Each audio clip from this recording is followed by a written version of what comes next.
Recipe பண்ணுறதுக்கு ஒரு கடாயை சூடுபடுத்திக்கோங்க. அதில் ஒரு டேபிள் ஸ்பூன் எண்ணெய் சேர்த்துக்கோங்க. எண்ணெய் சூடானதுக்கப்புறமா ஒரு கொத்து கருவேப்பிலை, ஒரு பெரிய வெங்காயம் கட் பண்ணிவிட்டு சேர்த்துக்கோங்க. கூடவே 2 மீடியம் சைஸ் அளவு தக்காளியை கட் பண்ணிவிட்டு சேர்த்துக்கோங்க. தேவையான அளவு உப்பு சேர்த்து நல்லா வதக்கிடுங்க. உப்பு சேர்த்து வதக்கும் போது தக்காளி வெங்காயம் சீக்கிரமாக வதங்கிடும். அடுத்து இது கூட 1/4 டீஸ்பூன் மஞ்சள் தூள், 1 டீஸ்பூன் சீரகம், 1 டீஸ்பூன் மிளகு இதெல்லாம் சேர்த்துக்கோங்க. சேர்த்துட்டு இதையும் நல்லா வதக்கிட்டு 1 டேபிள் ஸ்பூன் காஷ்மீரி மிளகாத்தூள், 1 டேபிள் ஸ்பூன் நார்மல் மிளகாத்தூள், அதுக்கப்புறமா 4 டேபிள் ஸ்பூன் மல்லித்தூள் இதெல்லாம் சேர்த்துக்கோங்க. காஷ்மீரி மிளகாத்தூள் சேர்க்கும் போது நல்ல கலர் கொடுக்கும், காரம் கம்மியாக இருக்கும், அதுக்காக சேர்த்துருக்கேன். உங்ககிட்ட இல்லைன்னா நீங்கள் நம்ம நார்மலாக யூஸ் பண்ணுற மிளகாத்தூளே 2 டேபிள் ஸ்பூனாக யூஸ் பண்ணிக்கோங்க. சேர்த்துட்டு இதை நல்லா மிக்ஸ் பண்ணிடுங்க. மசாலா அடிப்பிடிக்கிற மாதிரி இருந்ததுன்னா நீங்கள் கொஞ்சமாக தண்ணி சேர்த்துக்கலாம். ஒரு 2 ஸ்பூன் அளவு தண்ணி சேர்த்துட்டு மிக்ஸ் பண்ணிக்கோங்க.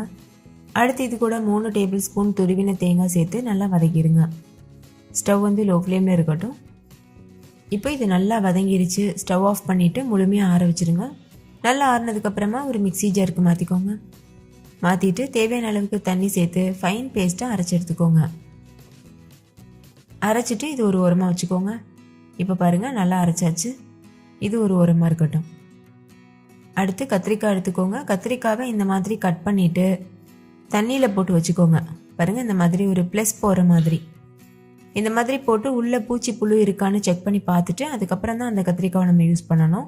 நான் ஒரு 8 கத்திரிக்காய் கிட்ட எடுத்திருக்கேன். நீங்கள் உங்களுக்கு தேவையான அளவுக்கு எடுத்துக்கலாம். இப்போ ஒரு கடாய் சூடுபடுத்திட்டு அதில் 3 டேபிள் ஸ்பூன் எண்ணெய் சேர்த்துக்கோங்க. எண்ணெய் சூடானதுக்கப்புறமா நம்ம தண்ணியில் போட்டு வச்சுருக்க கத்திரிக்காவை சேர்த்துக்கோங்க. ஸ்டவ்வை லோ ஃப்ளேமில் வச்சுக்கோங்க. கத்திரிக்காவை சேர்க்கும் போது அது தண்ணியில் போட்டதுனால எண்ணெயில் போடும்போது ரொம்ப தெரிக்கும், அதனால் பார்த்து சேர்த்துக்கோங்க. சேர்த்துட்டு இது நல்லா மிக்ஸ் பண்ணிக்கோங்க. 2 பக்கம் திருப்பி விட்டு கலர் சேஞ்ச் ஆகிற வரைக்கும் வதக்கிக்கோங்க. வதக்கினதுக்கப்புறமா இதை வெளியில் எடுத்துகிட்டு வேறு ஒரு பிளேட்டுக்கு மாற்றி வச்சுருங்க. இப்போ பாருங்கள் கத்திரிக்காய் நல்லா சாஃப்டாக குக் ஆகிருக்கு. இதை வேறு ஒரு பிளேட்டுக்கு நம்ம மாற்றி வச்சிடலாம். இப்போ இதே எண்ணெயில் தான் நம்ம கிரேவி ரெடி பண்ண போகிறோம். இந்த எண்ணெயில் கடுகு, உளுத்தம்பருப்பு, சீரகம், வெந்தயம் இதெல்லாம் சேர்த்து தாளிச்சுக்கோங்க. கூடவே ஒரு கொத்து கருவேப்பிலை சேர்த்துக்கோங்க. தாளிதம் பொரிஞ்சதுக்கப்புறமா ஒரு கைப்பிடி அளவு பூண்டு பற்கள் சேர்த்துக்கோங்க. தோல் உரிச்சிட்டு சேர்த்துக்கோங்க. அடுத்து இது கூட 1 கப் அளவுக்கு சின்ன வெங்காயம் கட் பண்ணிவிட்டு சேர்த்துக்கோங்க. சின்ன வெங்காயம் சேர்த்து பண்ணும்போது இந்த ரெசிபி ரொம்ப டேஸ்ட்டாக இருக்கும். ஒருவேளை நீங்கள் பெரிய வெங்காயம் யூஸ் பண்ண நினைக்கிறீங்கன்னா 2 பெரிய சைஸ் வெங்காயத்தை கட் பண்ணி சேர்த்துக்கோங்க. கொஞ்சமாக உப்பு சேர்த்து வதக்கிக்கோங்க. 1/4 டீஸ்பூன் பெருங்காயத்தூள் சேர்த்துக்கோங்க. சேர்த்துட்டு இது நல்லா வதக்கிடுங்க.